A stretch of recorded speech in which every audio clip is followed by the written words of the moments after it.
Hi, gang. I'm here for Shafin and Luhana's Christopher Reeve Foundation Inner Superman Challenge.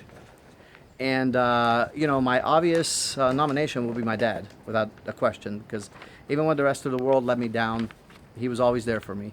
But for the story's sake, I'm going to nominate two other people who have been very important to my life, and they are Bill Cowher and Mel Brooks. And I know it's a funny combination. You think, how do you know these people? And I don't. I've never met either one of them. But back in 1993, when at the age of 25, I suffered my falling accident, which left me paralyzed. They played a vital role in my recovery and my attitude adjustment.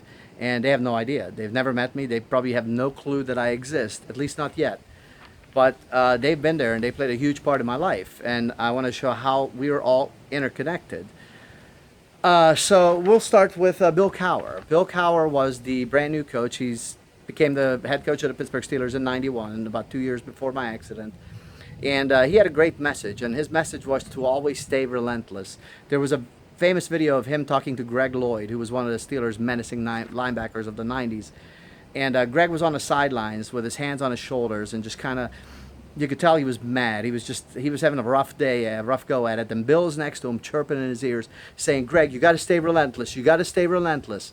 And that message vibrated with me. It resonated with me, and it got me through therapy. And every time I wanted to just back it up for the day and go back to my room and feel sorry for myself, I thought of that, and I said, no, I'm going to push harder and harder and harder to attempt to make this recovery. Now, unfortunately, it didn't happen because that's not how spinal cord injuries work.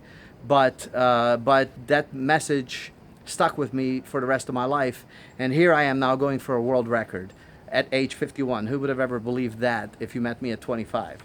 And the other person, of course, being Mel Brooks, the funny man, comedian. I think one of the comic geniuses of our time, and I really would love to meet Mel before he passes because he's getting up there in the years.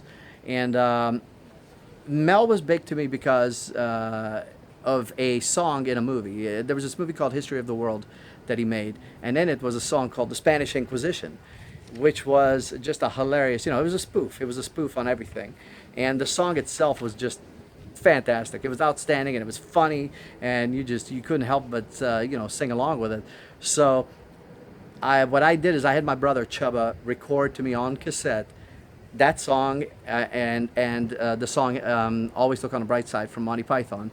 And anytime I was in a bad mood or just feeling sorry for myself, I would throw on my headphones and I would listen to those two songs over and over and over. And I listened to them so much that I actually warped the cassette. It was all like, So those two people have meant a lot to me in my life, and they are my inner Superman. And I just want to thank them for existing, thank them for being in my life, even though they've never met me. And this is how we work. This is how we all get better as a species, is we inspire each other to do better and to be better. So I'm going to challenge a few of you to join me. And again, thank you very much for your time. Take care.